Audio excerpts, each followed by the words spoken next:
settling for less money. That never happens with Orchard. Disappointing offers can wear you down, causing you to settle for thousands less. You don't have to settle when you sell with Orchard. Orchard reinvented the real estate industry by guaranteeing your home sale and helping you sell on the market for top dollar. First, Orchard gives you cash up front so you can buy and move into your new home first, on your timeline. No waiting, no showings, no double moves. Then once you're all settled in, your Orchard agent helps sell your home on market for top dollar. Here's what one Orchard customer said. I never could have sold without Orchard. I made way more than I expected, and it couldn't have been easier. With Orchard, you never have to settle for less. Buy before you sell and get top dollar for your home with Orchard. Curious how much your home is worth? Visit Orchard.com to get your free home valuation. That's Orchard.com. Orchard.com. It's next man up in Boulder as Coach Prime and the new look Buffs return to action at Folsom Field. Tickets are on sale now, so get loud and cheer on CU as the Buffs battle for a Big 12 title. Tickets are still available for the Buffalo's home matchups against BYU, Iowa State, Arizona State, and more. Lock in your seats by visiting CUBuffs.com/tickets or by calling 303-492-8282. Join the action of another exciting season at Folsom Field with your Colorado Buffaloes. Traffic and body pain can slow you down, but don't let the pain stop you. With just one pill, Aleve provides up to 12 hours of pain relief, so you can keep moving. Use as directed. KKFN and KKFN HD1 Longmont, Denver. You're listening to Denver Sports 104.3 The Fan. Welcome to Denver Sports Tonight, taking a look at the biggest stories in Denver sports. From your online home for the best opinions and information on the Broncos, Nuggets, Avalanche, Rockies, and more, DenverSports.com.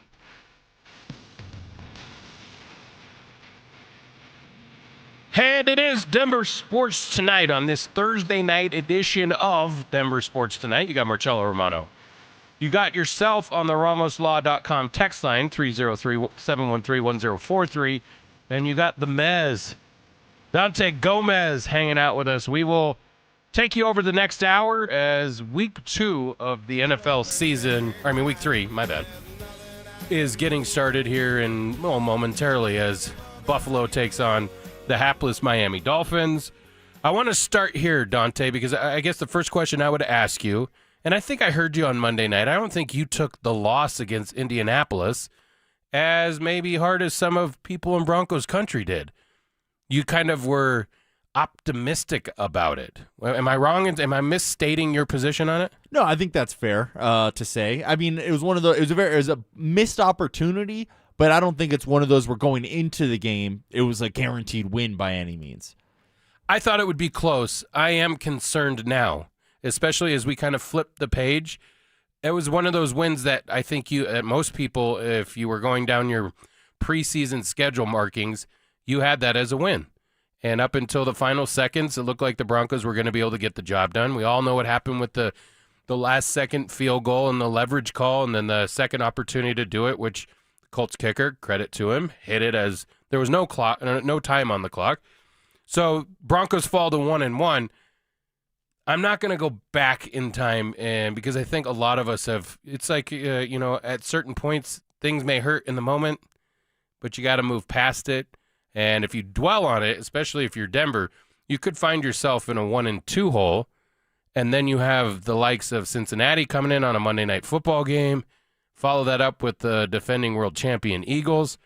You mess around here, you could end up this first quarter of the season or just a little over it at 1-4. Now, I'm not calling on that, and I know a lot of people on the text line will hit me up and say it's like Chicken Little, sky's falling. But this is a reality because the Chargers are a lot better than – let me ask you this question.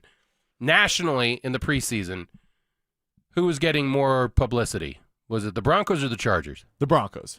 By far. Yes. I think the Chargers, even with the 2-0 start, one of the wins being against the Kansas City Chiefs, people still aren't talking about them. See, I think the Chargers are getting a lot of talk. Really? Yeah, I think a lot of people are talking about the Chargers. I think part of it, to me, I think they're almost getting overhyped, actually, so I might be on the opposite side. Wow. But both their games have been standalone games, so I think a lot of eyeballs have been on the Chargers this year once the season actually started. But going into the year, absolutely not. The Broncos were definitely getting more of the attention. So have you seen Rocky 3? I've seen Rocky 1, wasn't a fan, and kind of stopped on the franchise. Wow, as an Italian American, that really cuts me deep. Well, I will say I watched it like a year ago for the first. I never just seen, Rocky 1. Just Rocky 1. I've Yeah, never you seen could probably any skip of them. like unless you're like you really like Rocky. Rocky's great, but if you don't like older movies and it's a little too slow for you, I can understand that. If I try and get my kids to watch that, they'll get bored. All right, well, don't growing up- associate with me. Don't. You're don't a do different that to me. generation. Yeah, but I like old movies. I watch old movies all the time. Like, So then I would say watch Rocky 3. okay. Watch Rocky 3 and Rocky 4. I bring it up because to me, there's a lot of life lessons in all the Rocky movies, but it's like at the beginning of Rocky 3, Rocky's getting hyped up. He's kissing babies, signing autographs. His workout sessions are in like ballrooms in hotels with lights and glam and all kinds of stuff. And his trainer, Mick, doesn't like it because he's not focusing on his opponent. His opponent in that movie is Clubber Lang, who they show another montage of him just putting in the work. He's not getting no publicity. Everyone knows he's going to fight Rocky. Everyone assumes Rocky's going to take care of business against Clubber Lang. He's putting in the work. He's focused. He's dialed in. That's my fear about the Broncos versus the Chargers this weekend, is that while we were taking the publicity tour, shaking hands, kissing babies, telling people how good this team is going to be this year, meanwhile, the Chargers were just nose to the grindstone. It's very characteristic of a Jim Harbaugh coach team. So if you mess around and drop this game, you remember how these two games went last year. The one where LA came into town, they just physically dominated the Broncos. Game 2, ironically enough, was another special teams blunder that kind of flipped that game on its head. But Denver looked like they were the better team, certainly through the first half, and then just let the Chargers kind of take control in the second half. There's going to be a lot to be said because I think a lot of people said, well, man, the Broncos could dethrone the Chiefs in the AFC West. That's my point. Not a lot of people were saying the Chargers were going to do that. No, that is a very good point. And part of why I was so optimistic is because I think this Broncos team has more in the tank. It sounds like that's how they feel as well. When you hear a lot of them talk afterwards, they say, we didn't play our best game. Certainly the offense didn't play great in week 1, and certainly the defense didn't play great in week 2. So I think there's room to grow on both sides of the ball for this team. And then, special teams, I guess you can mix in that. They also have room to grow there, as we saw in week 2. But that's part of the reason I'm optimistic is because I think there's a higher gear for this team, and I think they think there's a higher gear for this team. I also wouldn't call, and this is what you said, I don't know if this is how you meant it. You said if the Broncos go into LA and mess around and lose, I don't know if they necessarily have to mess around to lose. I think they could play a good game, but I think the Chargers team is that good that the Chargers' best might just be better than the Broncos' best at this moment. So I am very fearful of the Chargers. They have impressed me so far. Yeah, so let me ask you this. What was your prediction on the Broncos season going into this year? 11 wins. So when they lost that Colts game, did that change your prediction? Did you knock it down to 10? Yes. I mean, I haven't done like a whole new prediction set, I guess, but that was one of the ones, and I think I actually had the Broncos winning this game against LA, so that wouldn't have changed much. Yeah, for and obviously a win total. Every season there's the game that you should have probably won that you lose, and the one that you probably should have lost that you find a way of getting a W out of it. I don't know how this affects going forward. I would just say there might be a little bit of panic that would set in because the expectations were risen so high through Sean Payton and his comments about not only the football team being a team that he thinks could contend for a Super Bowl championship this year, but about his quarterback being one of the best top 4 or 5 quarterbacks in the league in the next couple years. So it's that expectation if they drop down. Plus, it was almost like that you got to see your hero bleed a little bit last week. And the thing is, it was from an unexpected opponent. Listen, I thought the Colts game was going to be closer. I picked the Broncos 24-23, but I didn't think the result was going to come in that fashion. I thought it was going to be more of a knockdown. They didn't punt the football, Dante. Like, listen, I know you stopped him a few times on 4th down, but Daniel Jones leading that team, and then the amount of rushing yards you allowed to Jonathan Taylor, and Daniel Jones just looking like an all-pro throughout that game. So, that's a shock to me, and hopefully it's enough of a shock to the system, to the defensive unit, that something like that's not going to happen? Because we said, obviously, from week 1 to week 2, your opponent offensively was going to be a lot better going from the Titans to the Colts. Well, now it's even ratcheted up even more to a Jim Harbaugh-led Chargers team who looks like Justin Herbert to me right now looks more dialed in and focused and happy to be playing the game than he has in his career up to this point.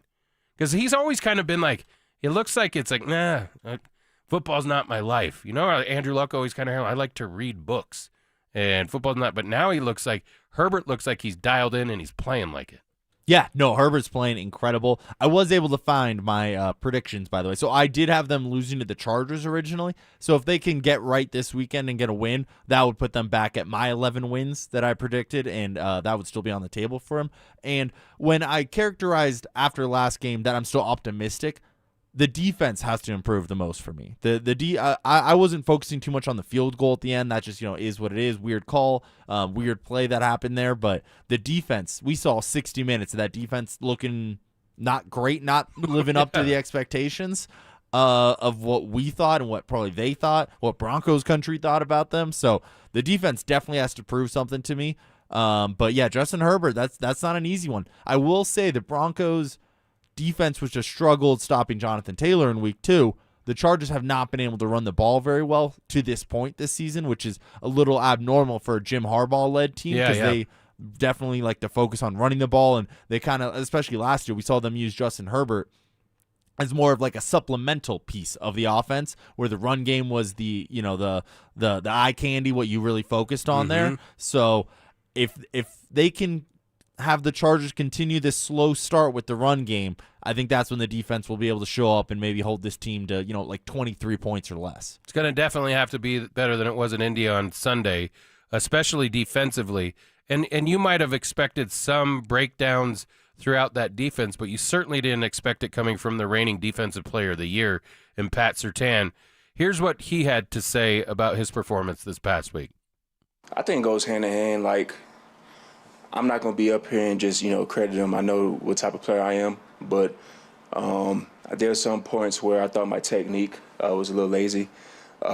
Knowing that I could have been better with my placement, my footwork, knowing what certain routes was coming. But also, like I said, they made some great throws, great catches. I feel like I was on them like white on rice. And, sometimes they just make good catches. But, at the end of the day, it's a lot to learn from.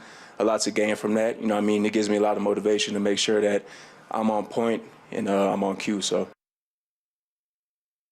Oops, got to turn that on to do this radio show, Dante. That's my bad. I love a few of the things that he said. One, that his accountability that he's taking for his performance alone, especially at that position and behind. Like, I do the fan weekends with Kyle Reese on Sunday mornings, and we were talking about divas this past weekend. And behind wide receivers, I think you'd probably put corners, right, as like the most diva-populated position maybe in football. I don't know. You could maybe quarterback. I don't know that you're going to see a lot of the brashness that you do out of corners and wide receivers. But for him to sit there and be like, look into himself in the mirror, because a lot of answers and a lot of guys around the league would be like, "There's nothing wrong with me." They just like, he was like, "Hey, my footwork was lazy. I could be better in certain situations," which is huge, especially if you're a leader on that defense.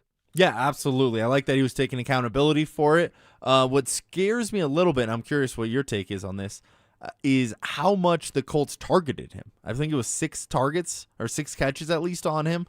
Not afraid at all. Exactly. And does that worry you a little bit that the Colts weren't afraid of him at all? That does, because that's why I'm like saying you got to see your hero bleed a little bit. Like if and that happens all the time in movies where like, hey, if you can, I think Tony Stark, if they see God bleed, they know that he's one of them. But it's just, you think Justin Herbert's going to be like, yeah, dude, I'll go after him too. Because a lot of guys just eliminate those routes from their mind. And I know Sean Payton talked about it earlier this week about him moving around the field and route switching and where he'd end up on a different player or whatnot. But they were, Daniel Jones of all people, to be like, that's in our game plan. I don't care where he is on the field. If he's covering who, I'm going to where I want to go. He wasn't thrown off by it at all. I would like to see Herbert try and do that and then have Pat Surtain kind of Make him pay. reestablish himself as that defensive player of the year and make a big play on Sunday. We'll see what happens, though. I mean, does it bother you?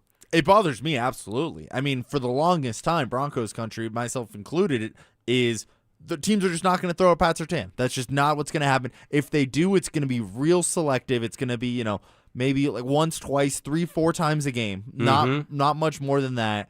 And they're going to, choose a good matchup, I guess, when they like it, especially versus – it wasn't like he was going up against Jamar Chase or he wasn't going up against Justin Jefferson here. Like, he was going up against the Colts wide receivers. None of those guys are household names around the country. None of them are probably household names around football fans even. So the fact that receiving core was able to take advantage and that quarterback and Daniel Jones was able to take advantage of the reigning defensive player of the year, it was a little concerning. But I'm not concerned as a whole season outlook. I was just more concerned in that individual game that they were able to do it. I don't see some massive drop off or anything like that for PS2. No. And I think to your point, having that happen every so often to get him refocused on how disciplined he has to be with his technique and all this stuff, all the stuff that he mentioned in that clip that we just played is, I think, kind of a positive. And you almost got out of it with a W, almost. But for him to be like, hey, I got to be on top of my game so that something like that doesn't happen again. I would be interested to see how the rest of the league looks at that film that the Colts were able to put up on them, but not being afraid to attack it. But it also kind of puts back in his perspective, he may have taken it for granted, like they're not going to throw at me. So maybe I can take it easy a little bit. Maybe that's what he's referencing about some of the laziness in his technique. Well, now you can't do that. Refocus you, and I'm glad it happened week 2 and it didn't happen week 17 or into the postseason then. Yeah, I see him bouncing back with a strong performance. I could, envision an interception or a couple pass breakups or one of those where maybe in the second half of the game, the Chargers' game plan is not to attack Pat Surtain because they realize, he's good. He just needs a little wake-up call there from week 2. So I envision him having a fantastic game, fantastic rest of the season here. Maybe not defensive player of the year worthy, but one of those where we're still saying, that's the top cornerback in the NFL. For sure. This on the text line from the 303-913, ESPN has the Chargers number 7 in the power rankings and Herbert in the MVP race. They're getting tons of love, 0 under the radar. My point was going into the season, obviously they're going to find they beat the Chiefs, they're 2-0, and Herbert's looked great. So last year, after 2 weeks, you remember who the darlings were? The New Orleans Saints. Yeah, the Chargers aren't them. The Chargers are for real. And I meant more so about the notoriety and publicity going into the season. Yeah, no, I think that's fair. If actually, other than Stink, I don't know other people that were saying that anyone other than the Broncos would dethrone the Chiefs in the division. No, I didn't have the I still had the Chargers as probably like a 10-win team. But now that's looking probably closer to 12 or 13 wins based on their 2-0 start and how good they've looked. If you were to put a percentage on the AFC West on each 4 teams, what would you give to win the division at the end of the year? Oh, well, that's an interesting... I can go first. I didn't prep you on that. No, go ahead. That's an interesting question because you also have to look at it. If the Chargers are able to beat the Broncos on Sunday, they'll have opened their season 3-0 in their division. Like they beat the Chiefs, beat the Raiders, and if they are able to beat the Broncos on Sunday, they're already going to be 2 games up on basically everyone in the division. And with game in hand against everyone. So percentage-wise, I'll think about it. You give me your percentage. Yep, I'm going to go with the Chargers. 2-0, they're favored against the Broncos this weekend. I think I'm going to give them like 40% at this time. I don't know if that might be too high, and we might, look back at that and laugh in the future here, but I still just think they look, again, they passed the eye test and the, all the stats are matching up and everything looks great for them. So Las Vegas has looked a little better than I was expecting as well. I'm still going to put it pretty low. I'll give them 5%. I'm doing the math in real time here, so I have 55% left. All right. I'll go Denver. I'll still give them a 30% chance, and then that would put Kansas City at 25, I believe. So it's LA 40, Denver 30, KC 25, Las Vegas 5. I like those numbers. I don't think I'd be anything appreciably different. Is that overrating the Broncos? I'm looking at it again. I don't know. 30% might be a little high. Well, you had 55 to work with, right? So you did 30-25? I did So 30 you to 40 25. Chargers, 30 Broncos, 25 Chiefs, and 5 for the Raiders. I think most people, at least nationally, would probably flip that, even though the Chiefs are sitting at 0-2, have no win on the season. They'll need to get a W in New York this weekend to get off the schneid. I don't think so. I think a lot of it would really kind of depend on how it looks on Sunday. If you roll into L.A. and it looks like game 1 against the Chargers last year, where they were able to kind of physically assert their will against you, that's where, I liked J.K. Dobbins running the football in that game, not because I like it because we have him now, but he was dominating the Broncos last year in that game. It'll really depend on how the Broncos bounce back. Because like you said earlier, week 1, subpar offensively. Week 2, much better, at least throughout the first half. The second half left a little bit. You got to add more points on to that total there. Week 1, defensively, against a rookie quarterback and what we all thought was a bad football team, the defense did exactly what they were supposed to do. They had 6 sacks. They were dominant. In week 2, you never would have thought that the story coming out of that would have been, just look at the total yardage given up to a Colts team that is led by Daniel Jones, that was the shocking part. And it was just crazy. Like, it was miscommunications. It was Jonathan Taylor running, wide open on a wheel route twice throughout the game where there was, they're showing him on the screen. There's not even a defender on the screen. That's how much room we had. So it was, it was breakdowns. It was not being able to stop the run. Just a lot went wrong. How does for that happen? Defense. Let me ask you this, because I think we're kind of glossing over the fact that Sean Payton said we have to start fast if we want to be in position to do something great at the end of the year. You want week 17 to really matter, you got to win these games, you got to start fast. That's been the mantra from, second week of preseason. Like, we got to be better, and we got to be better earlier. Well, week 1, offensively, you weren't that great. And week 2, defensively, the biggest shock out of all so far is that you got kind of just exposed against what we thought was kind of an average football team. Maybe the Colts are just way better than what we think they are, but I didn't see that coming at all. Like, how does it happen when you've made such an emphasis on starting fast and playing well early?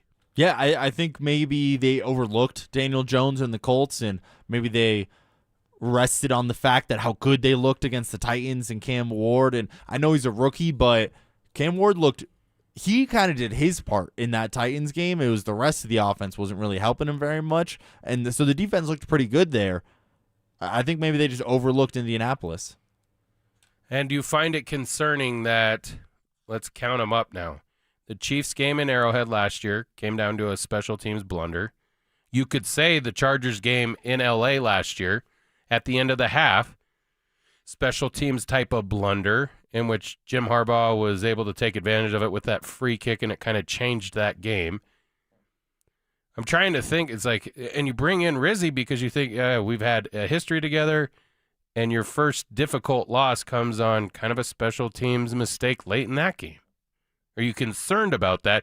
Is that something that Sean Payton needs to be more focused on, what's going on within that department of the team? I think so. I think special teams is one of those where when you have an established team, which I kind of go back and forth on if the Broncos are an established team at this point, but you kind of take it for granted a little bit. You take Will Lutz for granted a little bit just because he's been so consistent throughout his entire career, even with New Orleans. I know he had that one bad year with New Orleans, but for the most part, New Orleans, he was great. And I didn't even mention that part. He missed that kick. He doinked it the other day. Yeah, and in Denver, he's been great. So I think maybe you just lose track of the details a little bit when you start talking about Super Bowl and you start talking about winning the division and just those bigger goals. Sometimes the smaller day-to-day things can fall through. But I think it was a wake-up call for everybody. Special teams, defense, everything. Well, we kind of been waiting for some kind of an explanation on it. We heard some from Sean earlier in the week, but we'll hear from Coach Rizzi on it right here. Yeah, Mike, I know Sean went through a lot of it already, so I'm not going to read all the things that he said. But from a coaching standpoint, the thing that's disappointing to me is the execution part. That's on me. As a coach, any coach, if you go out, we're not lined up correctly, and we didn't execute the call that was called, and so, that's what keeps you up at night as a coach. So, as far as the penalty goes, listen, the leveraging call, was it letter of the law of foul? Yes. Are there many of those throughout the year that don't get called? Yes. So I get it. I guess probably because the play was in an escalated situation. But again, we'll learn from it, move on, and. Again, like I said, I know Sean's covered a lot of it, so I'm not going to double, reiterate all the things he said. There you have your answer. I mean, he took accountability for it, which is, I think that's just what's kind of refreshing about most of the guys that have spoken after that loss. And then I heard you guys talking at the end of the drive with Will and Phil and yourself on, I think Jonah Ellis, did they say? Said that this was a must-win game going into L.A. Oh, I had not heard that. I think that's what Phil said. Correct me if I'm wrong if somebody's out there and heard it, but I think that's what he said, is that Jonah Ellis in the locker room said that this is a must-win game. Now, obviously, it's not like must-win because your playoff lives are on the line. It could turn into something like that. I think the team is realizing we dropped one, we need to get one back. And I don't know how many people you had them losing this game initially in LA. I did, yes. And your thoughts on it going forward? How comfortable are you now saying that they have an opportunity to beat the Chargers on the road? And it's road I take lightly, air quotes, because there are going to be a lot of Denver Bronco fans in LA this weekend. Taking a little shot at LA sports fans, Joe? Just a tad. I mean, I'm not going to say that's like that. If you go to Dodger, they're crazy about their Dodgers. Yeah, they might just leave in the 7th inning, though. Yeah.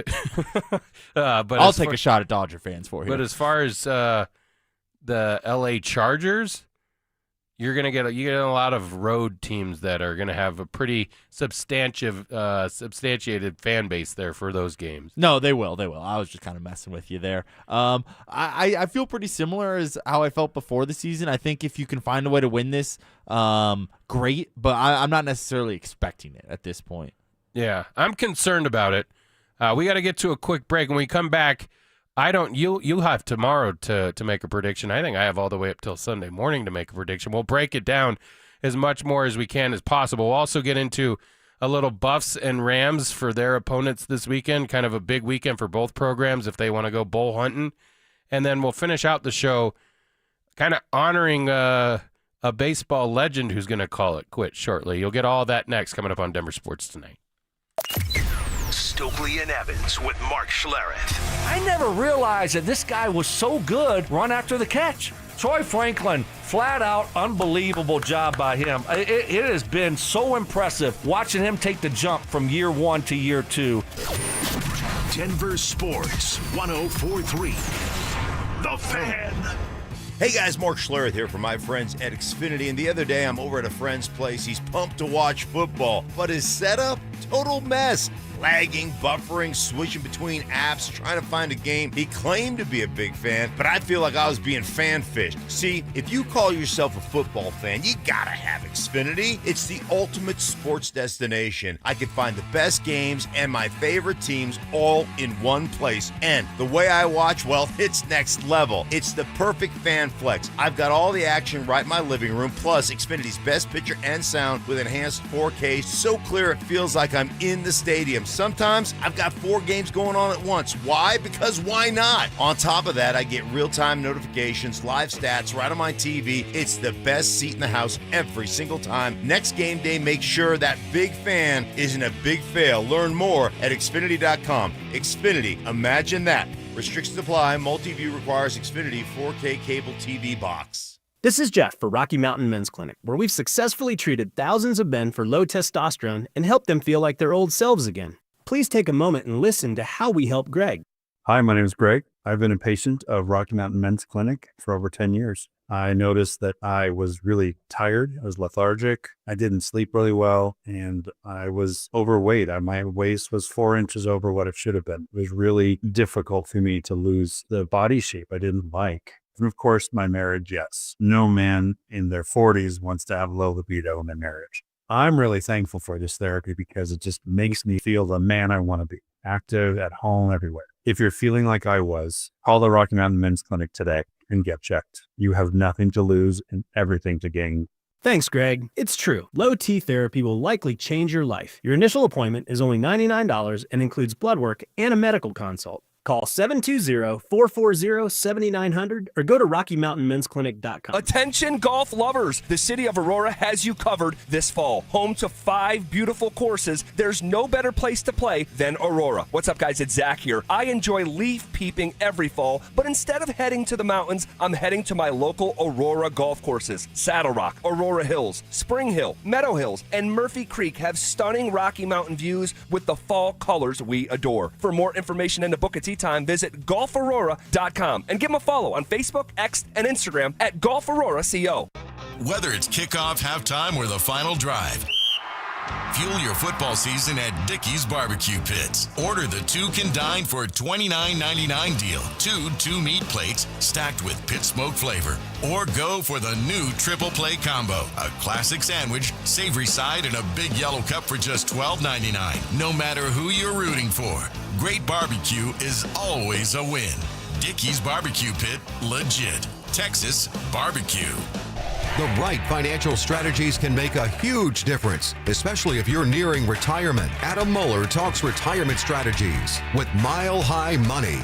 Saturday mornings at 8 on Denver Sports 104.3 The Fan. Brandon Stokel here from my team, ROX Rocks Heating and Air. Do you need a new furnace, air conditioner, or heat pump? ROX Rocks Heating and Air makes it incredibly easy with their new, free, no obligation online heating and cooling quote. It takes less than 5 minutes and gives you options instantly. No calls, no waiting, and transparent pricing. Only at ROX Rocks Heating and Air. Now play that jingle. HVAC service, installation, repair. ROX Rocks Heating and Air. At Tallgrass, we're proud to support the Rockies, the mountains, and the team. Learn more about affordable energy for all at tallgrass.com. And go Rockies! I'm Dr. Joel Cherdak with Denver Regenerative Medicine. If you're ready to lose weight safely and effectively, we prescribe real GLP-1 medications at standard dosages from licensed U.S. pharmacies, not half-strength drugs from unknown or online sources. Your care is managed by a real medical doctor at a real clinic with telemedicine available. And right now, we're offering a free consultation to help you get started. See real results for under $300 a month. Schedule your free consult today at denverregen.com. That's denverregen.com. Come shop the largest selection of gorgeous loose diamonds. Every shape, every size, and price range diamonds. Plus thousands of diamond settings from the world's top designers. The Diamond Expo at Williams Jewelers. Save hundreds, even thousands. It's our biggest diamond event of the year. Football is here, and Fitness Gallery's fall football sale is your playbook for a winning home gym. Save up to 50% off on select premium equipment. Visit any of our 7 stores from Denver to Fort Collins and score big before the sale ends. It's Denver Sports Tonight on Denver Sports Station 104.3 The Fan.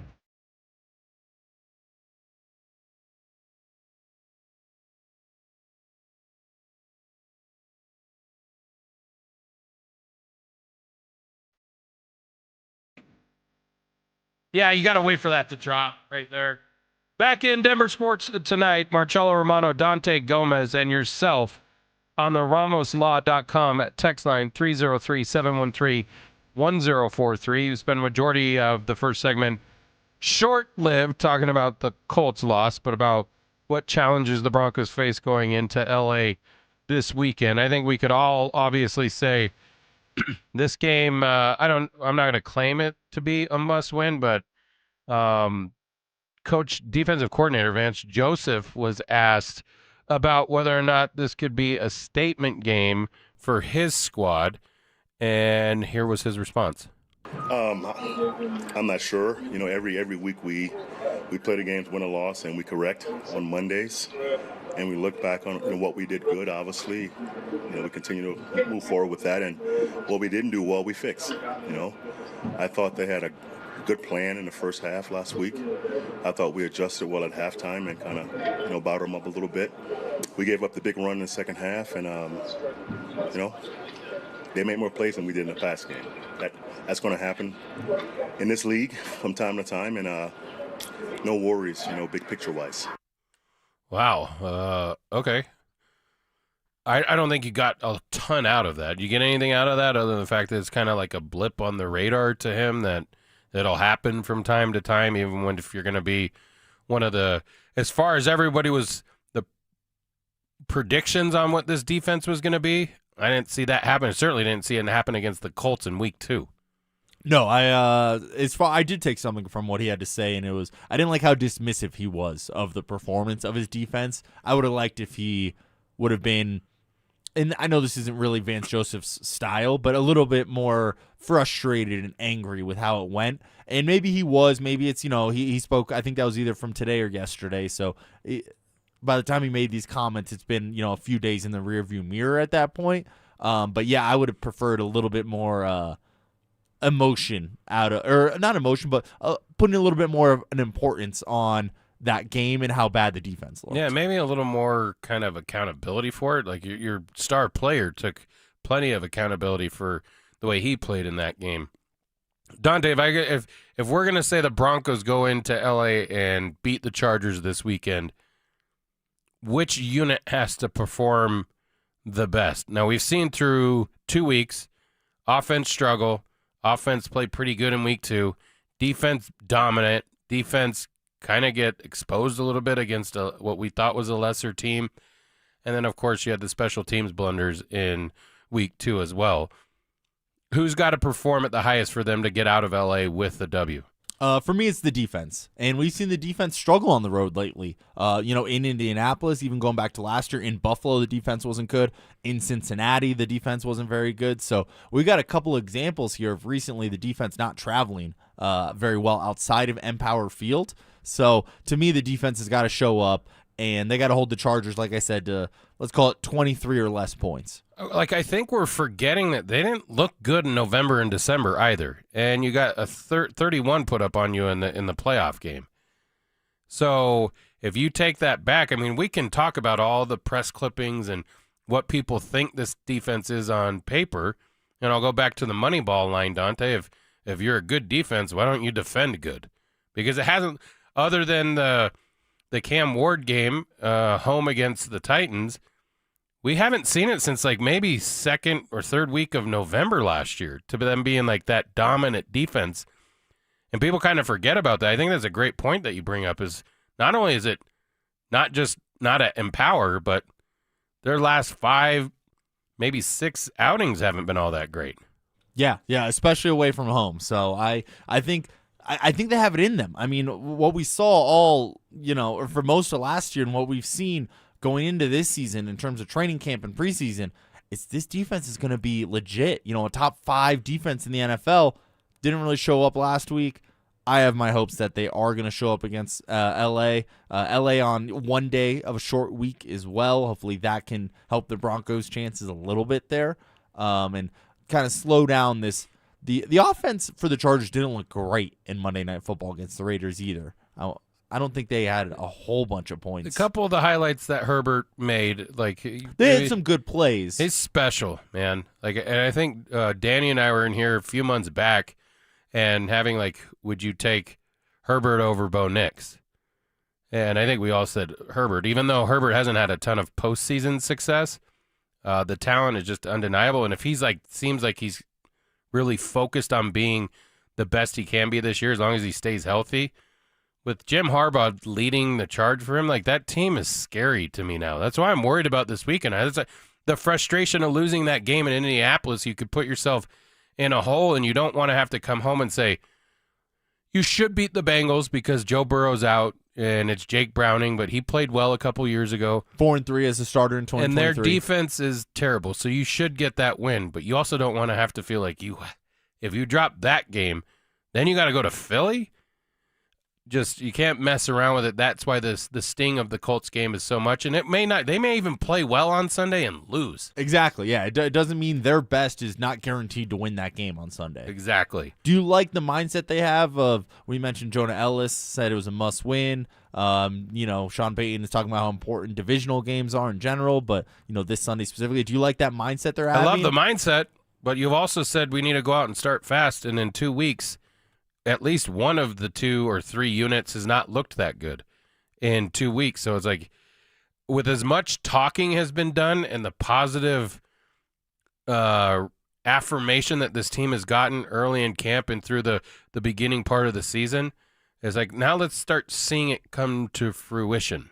Let's see, if you want to put yourselves up in that part of the league, the upper echelon part of the league, this is a game. One, the game against the Colts is one you can't lose, and two, this is a game that you need to have. Yeah, and you kind of asked me this about who needs to play the best if the Broncos are to win, and I answered with the defense. Sounds like we're on the same page there, as this Broncos defense needs to show up. What does showing up to you look like? Like, does that mean we're getting 4 sacks as a team? Does that mean the running back, let's combine Harris and Hampton together, is under 100 combined kind of thing? What does that showing up look like for you? Listen, I think you need to get a turnover. I think you got to be able to get that pressure back up on the quarterback. That's one thing that Daniel Jones was. He knew exactly what he wanted to do, where he wanted to go with the football. He didn't look like, and I've seen that guy look pretty dang bad at times. So I was assuming at least once or twice that he was going to throw the rock to the Broncos. They were getting the ball out of his hands very quickly. That was obviously part of the game plan for the Colts. I think the Chargers, they'll take some shots downfield a little bit more, so maybe that defensive pass rush will have a better chance of hitting home than what we saw in Indy. And you would assume that the Chargers looked at that tape and said, hey, we can do the same thing with our elite-level quarterback. Here's VJ on quarterbacks getting it out quickly against his defense. I thought big picture-wise, the plan was to stop the run and put the ball in the quarterback's hands. I thought he played a great game. I mean, we hit him a lot. He made, plays, being hit in tight windows. I thought we covered him really tight. We didn't finish well enough. That will get better, and I thought we battled. It was an NFL game, versus a good opponent. So I wasn't disappointed about those things. I thought we didn't make enough plays. That comes from obviously practicing better and making more plays in practice. But I thought we, at halftime, made the proper adjustments, came out and played good football. That's a positive. We'll see what happens on Sunday, and we'll reserve our predictions. I think you're on tomorrow evening, too, as well, so I don't know if that's when you make your prediction. I'll do mine on Sunday morning. We're going to wrap up the Broncos talk, though, for this final segment. We're going to head to Boulder, we're going to head to Fort Collins, and we're going to head to Major League Baseball. That coming up next. Follow us on X at DEN Sports 1043 for up-to-the-minute information and opinions on all things Denver sports. Also, we can still call it Twitter, right? Denver Sports 1043 The Fan, DenverSports.com, and the Denver Sports app.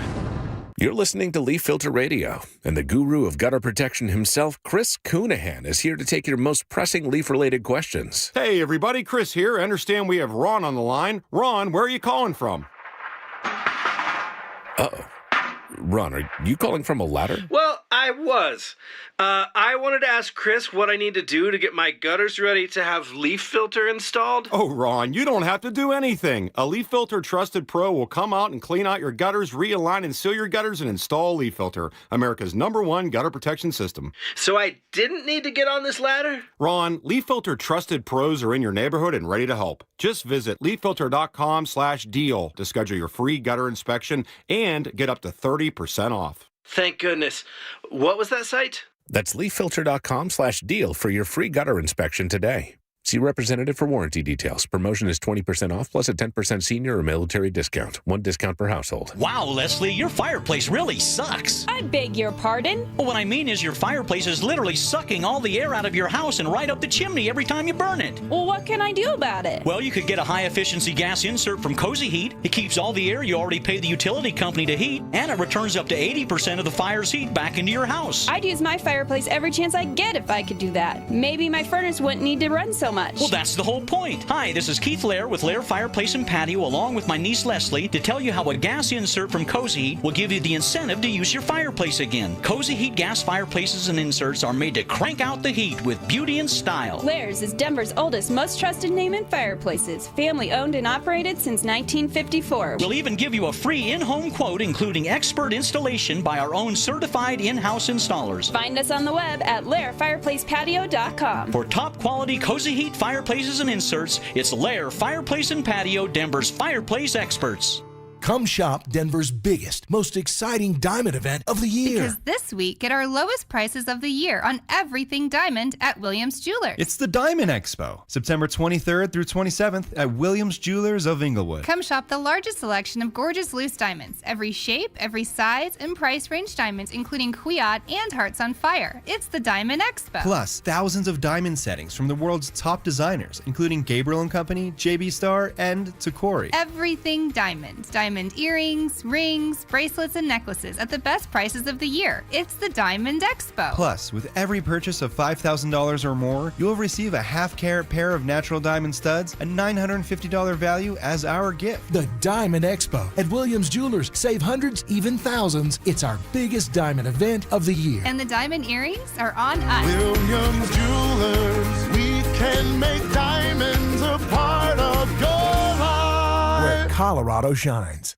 More than a few of our patients have talked to me about their first time, but it's not the first time you're probably thinking about. It's the first time that erectile dysfunction ruined the moment. This is Jeff for the Rocky Mountain Men's Clinic, and if you're over 50, it's likely you've had that first time yourself. But the good news is that if you're like most men, that first time can be the last time that ED impacts your sex life. At the Rocky Mountain Men's Clinic, we're experts in treating ED. We've treated tens of thousands of men using protocols with success rates well over 90%. And those treatments have, in most cases, made sex great again for both them and their partners. You could even find that you're performing like you haven't in years. So if ED has been affecting your intimacy, it's time to make the last time that happens the last time that happens. For just $99, you'll receive blood work, a medical consult, and if medically advised, a test dose. And if that test dose doesn't work in the office, your visit is free. Call 720-440-7900 or go to RockyMountainMen'sClinic.com. We have 5 offices across the Front Range to serve you. Constipation with belly pain that keeps coming back and back and back. If your symptoms keep coming back, talk to your doctor. It could be irritable bowel syndrome with constipation or IBS-C. Linzess could help you get ahead of it.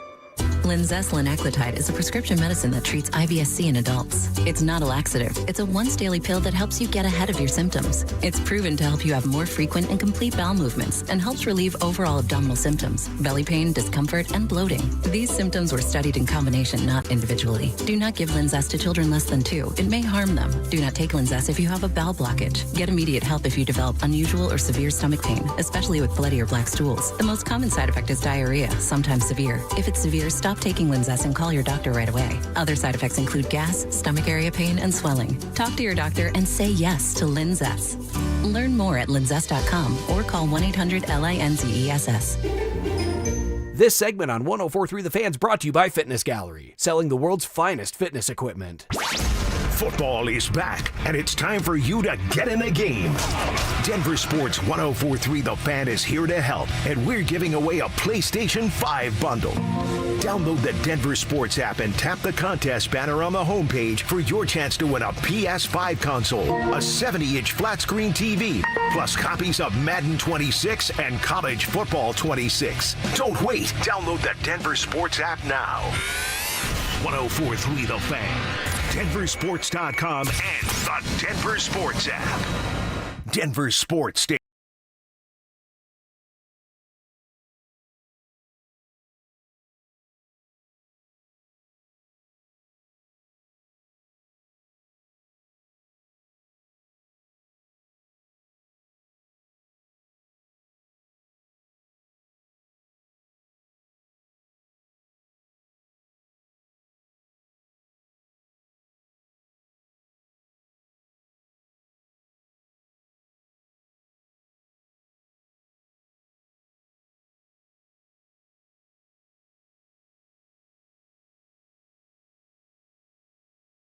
But the O-line is one of the best in the league. We couldn't get any pressure. Any NFL quarterback can dice you up from a clean pocket.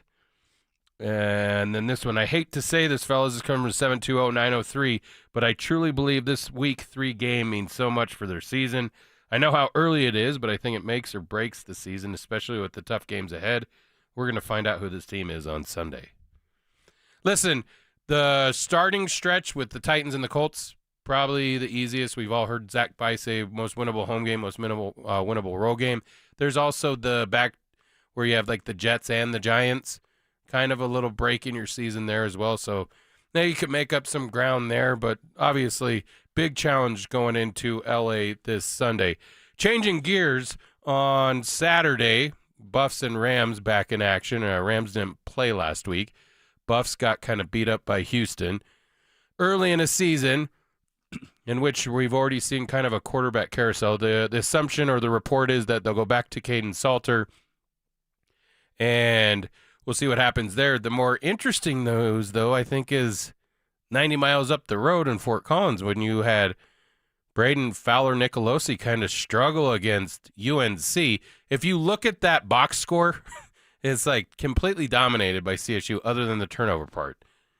But they even, I think, Zach was talking about the other day, was it Jackson Brousseau that was working first-team reps a couple weeks back? Yeah, that's his last name. I forgot what his first name is, but is that Brousseau? Yeah, I think that's him. So both teams who, like, especially with CU, we didn't know whether they could be more of like a 4-win team or could they approach double digits. I think we're starting to see they might be more of the former than the latter in that situation. And you're also starting to see a lot of people here who loved the Prime train when it arrived. They're starting to be very critical of it. I think Mike Evans would say they're getting out their pitchforks and lanterns against Prime. Is it over, Dante? Is it crazy to say that? Because there's a lot of people here in Colorado saying that that era is done.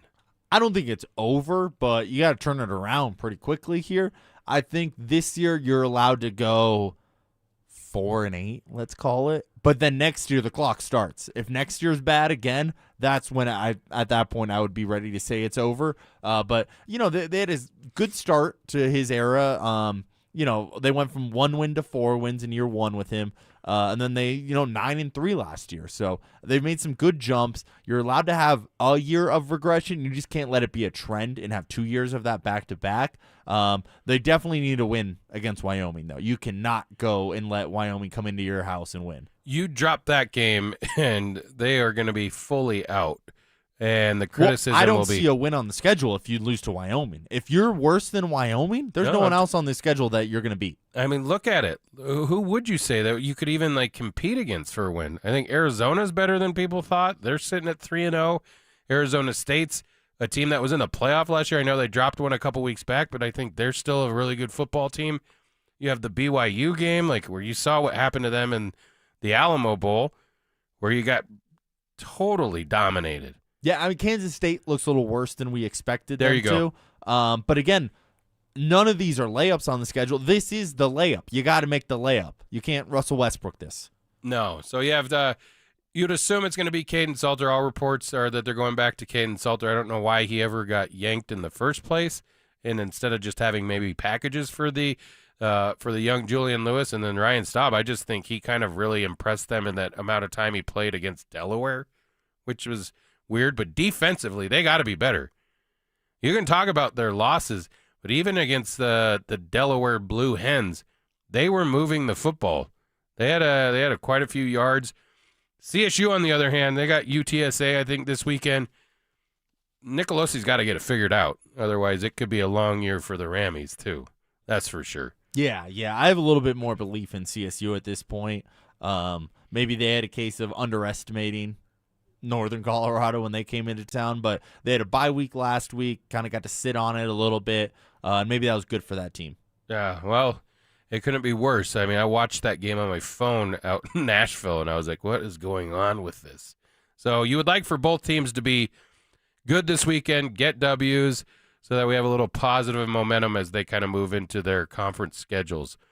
Last thing I want to finish with, Dante, because you're a baseball guy. I'm a baseball guy. I am a baseball guy.